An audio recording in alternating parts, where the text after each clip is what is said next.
ఎలా ఉన్నారు? బాగున్నారా? నేను కూడా బాగున్నాను. సో నేను మీ ముందుకు ఇంకోటి వ్లాగ్ తీసుకొచ్చాను. సో ఇవాళ వ్లాగ్లో ఏంటంటే నేను వెళ్ళాను షాపింగ్కి.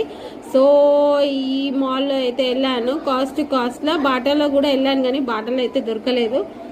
సో కాస్ట్లో అయితే వెళ్ళాను చూద్దామనేసి. సో ఇక్కడైతే చెప్పుల గురించి అయితే ట్రై చేస్తున్నాను. కట్ షూస్ గురించి చూద్దాము, కట్ షూస్ ఉన్నాయా లేదా అనేసి.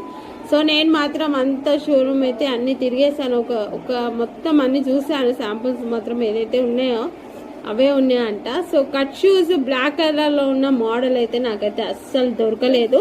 సో ఏంటంటే ఇక్కడ ఏ షోరూంలో చూసినా కానీ ఆఫర్స్ అయితే అంత పెద్దగా ఏం పెట్టలేదు. ఈ దసరాకైతే దసరా ఆఫర్స్ 50%, 20%, 30% పెడతారు కదా. అది కూడా ఏంటంటే నా నాలెడ్జ్ బట్టి అవి ఏదైనా బ్యాలెన్స్ మిగిలిపోయిన ఉంటాయి కదా, సో దానిపైన ఆఫర్స్ పెడతారు, కానీ న్యూ స్టాక్ మీద అసలు ఆఫర్స్ ఉండవంట.